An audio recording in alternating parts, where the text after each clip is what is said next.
Okay, I don't know how this is going to work with the sun, but I thought I'd do a little video update of our garden. So today, just to add a little bit of color, I added some marigolds up and down the walkway and up over there. And our cabbage plants are doing really well. Had a lot of rain on Friday, so they really have taken hold. So I just finished weeding them all. Up over there, here's our Roma tomatoes here, and there, and up over the other side, those are sweet 100 cherry tomatoes. Along the back over there, on those hills, is spaghetti squash. So we've got 4 hills, about 2 or 3 plants on each, so we should get quite a bit of stuff. More cabbage plants. And over on these hills is acorn squash, and we don't have as many plants on each hill, but that's okay, there'll still be lots.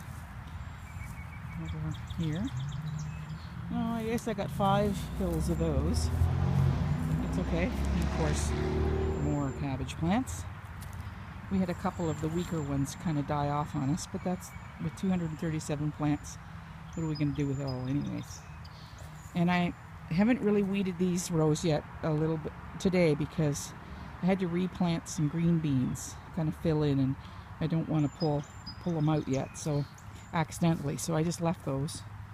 And these are black beans, and actually in this row here there's some red beans, kind of like kidney beans. And here's our radishes, a couple of rows of radishes, and 2 rows of kale, and it's doing all right.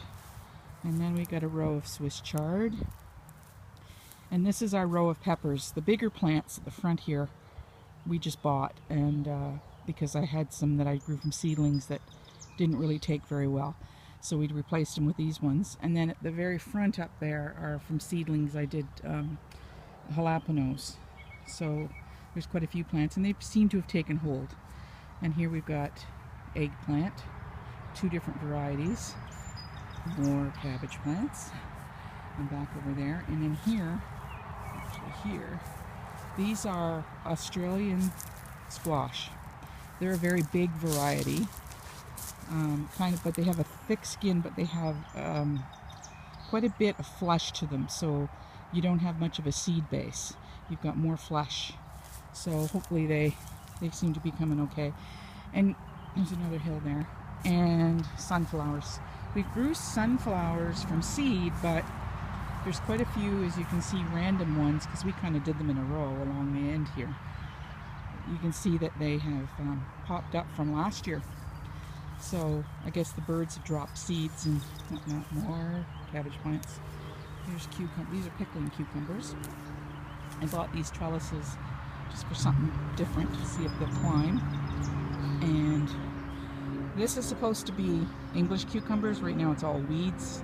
There doesn't appear to be any seeds that have germinated.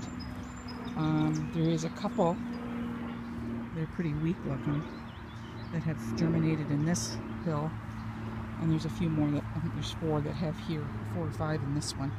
So hopefully they'll come up. More tomatoes. These are, I'm not sure what variety they are, but we had to buy these because some that I had planted from seeds had kind of died off. These 2, however, are from seeds. I think these are golden brandywine. And then these over here we bought. More cabbage. Got a cabbage coming out the end. And then I got 3 hills of herbs. One is chives, which hasn't really appeared yet. More weeds than anything. Oregano and cilantro. More cabbage. And then over on those hills over there is pie pumpkins. Sugar pumpkins, I think they're called. We've got 4 hills with these growing.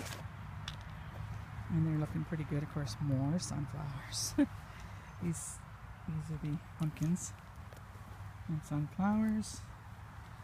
And in this bed over here, a lot of weeds that I purposely not weeding just yet because they're carrots. Yeah, I think they're mostly carrots, and they haven't really, they're just starting to appear, and I don't want to accidentally pick them either. So, and then these two rows, they kind of look like radishes, but they're actually fennel. So it'll be interesting to see how they come up. Then I got beets. I did weed those today because I was able to now tell the difference between weeds and beets. These are also beets, and there's some golden beets, but the golden beets haven't appeared yet, so I haven't really weeded it too well. And then we have onions. I think I've got 100 sets that I have planted, so they're doing pretty good. And here along the farmer's gate, we have, which is just a makeshift trellis, we have scarlet runner beans, and they're actually starting to climb.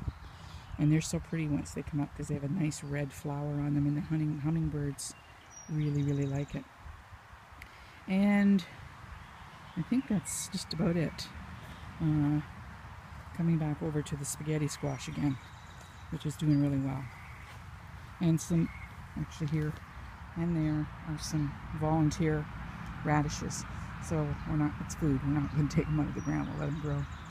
And then these are back to the Sweet 100 cherry tomatoes. And notice we've got pails in the ground. I'm trying an experiment. I've buried them and I've filled them with compost and soil and eggshells. And the idea is that you're supposed to plant your tomatoes around them, and that the eggshells are supposed to give it some calcium, and the tomatoes are supposed to do really well. And you're supposed to water only through the pot. They have holes drilled in them around the edges at the bottom to let the water leach out under the ground, and you're not supposed to water the plants, which is kind of silly because when it rains the plants get wet anyway. Anywho, that's the update for today. I just thought I'd do a walkabout and do a video instead of photos this time. So I hope you enjoyed it. Bye.